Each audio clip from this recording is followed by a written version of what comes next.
Hello বন্ধুরা, Bengali motivation চ্যানেলে তোমাদের স্বাগত।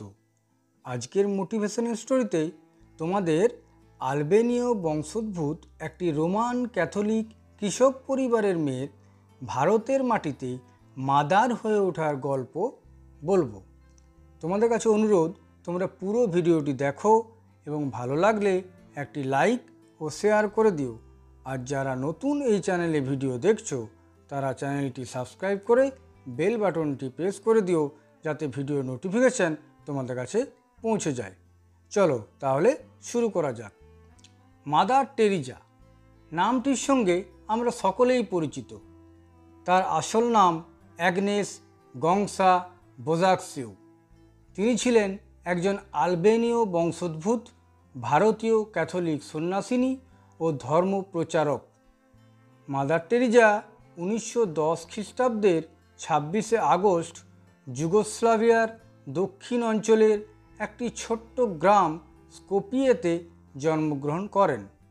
26শে আগস্ট জন্ম হলেও তিনি 27শে আগস্ট তার প্রকৃত জন্মদিন মনে করতেন, কারণ ওই দিন তার ব্যাপটিজম হয়েছিল। তার পিতার নাম নিকোলাস বোজাকসিউ আর মাতার নাম দ্রানা বয়াজু। তিনি ছিলেন পিতামাতার কনিষ্ঠ সন্তান। 1919 সালে মাত্র 8 বছর বয়সে তিনি তার পিতাকে হারান। তার মা তাকে রোমান ক্যাথলিক আদর্শে লালন পালন করেন। ছোটবেলা থেকেই অ্যাগনেস ধর্মপ্রচারকদের জীবন ও কাজকর্মের গল্প শুনতে বড়ই ভালোবাসতেন। মাত্র 12 বছর বয়সেই তিনি ধর্মীয় সন্ন্যাস জীবনযাপনের সিদ্ধান্ত নিয়ে ফেলেন। 18 বছর বয়সে তিনি গৃহত্যাগ করেন। একজন ধর্মপ্রচারক হিসেবে যোগ দেন সিস্টার্স অফ লরেটো সংস্থায়। 1927 সালে তিনি ভারতে আসেন। 1931 সালের 24শে মে তিনি সন্ন্যাসিনী হিসাবে শপথ গ্রহণ করেন। এই সময়ই তিনি টেরিজা নামটি গ্রহণ করেন। টেরিজা কলকাতায় লরেটো কনভেন্ট স্কুলে পড়ানো শুরু করেন। এই সময় কলকাতার দারিদ্র্যে তিনি উত্তরোত্তর উদ্বিগ্ন হয়ে উঠলেন। তখন বিশ্বযুদ্ধের সময় মানুষের সৃষ্টি দুর্ভিক্ষের কবলে পড়ে দলে দলে গ্রামের মানুষ একমুঠো খাবারের জন্য হাহাকার করছে। সিস্টার অ্যাগনেস বুঝলেন অচিরেই আরম্ভ করতে হবে কাজ। দিন ও ক্ষুধার্ত মানুষের পাশে দাঁড়াতে হবে। 1946 সালের 10ই সেপ্টেম্বর দার্জিলিং যাওয়ার সময় তার এক অলৌকিক উপলব্ধি হয়। তিনি এটিকে ঈশ্বরের আদেশ বলেছেন, দরিদ্র পীড়িতদের সেবা করার আদেশ। তিনি লরেটোর কাজ ছেড়ে দিলেন। লরেটো সন্ন্যাসিনীদের পোশাক ছেড়ে দিয়ে পরিধান করলেন নীল পাড় সাদা শাড়ি। তিনি হয়ে উঠলেন সিস্টার টেরিজা। তিনি প্রথমে এসে উঠলেন little sisters of the poor নামক সংঘের সন্ন্যাসিনীদের আশ্রয়ে। তার সম্বল বলেছিল শুধু 5টি টাকা, একটি বাইবেল ও একটা জপের মালা। এরপর তিনি মতিঝিল বস্তিতে একটা ভাড়ার ঘর নিলেন।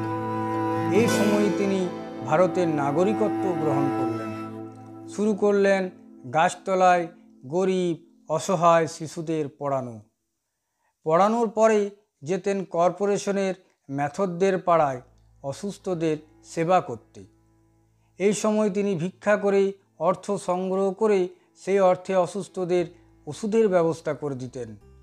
1950 খ্রিস্টাব্দে মাত্র 8 জন সন্ন্যাসিনী সঙ্গে নিয়ে কলকাতার লোয়ার সার্কুলার রোডে, বর্তমানে যেটি জগদীশচন্দ্র বোস রোড নামে পরিচিত, সেখানে প্রতিষ্ঠা করলেন missionaries of charity.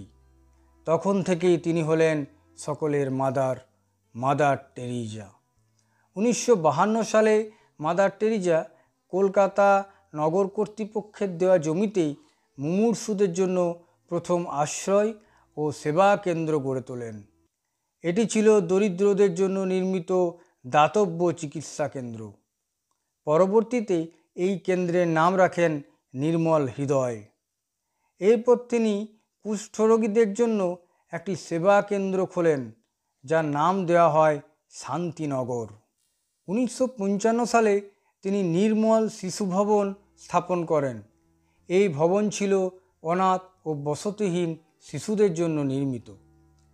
Mother Teresa এই যে সেবার যাত্রা শুরু করলেন তা আজ মহীরুহ। পৃথিবীর নানা দেশে আজ তার অসংখ্য প্রতিষ্ঠান, স্কুল, শিক্ষাকেন্দ্র, দাতব্য চিকিৎসালয়, কুষ্ঠরোগীদের আবাস, যক্ষ্মা হাসপাতাল প্রভৃতি অসংখ্য প্রতিষ্ঠানে চলছে সেবিকাদের কাজ। মাদার টেরিজার এই বিশাল কর্মযজ্ঞে বিপুল পরিমাণে অর্থের প্রয়োজন ছিল, অথচ এই অর্থাগমের কোনো উৎস ছিল না। সমস্তটাই চলেছে নানা মানুষ ও সংস্থার দানের উপর নির্ভর করে। মাদার টেরিজা অজস্র পুরস্কারে সম্মানিত হয়েছেন। ভারত সরকার 1962 খ্রিস্টাব্দে পদ্মশ্রী উপাধিতে ভূষিত করেছেন। তিনি পেয়েছেন ম্যাগসেসে পুরস্কার।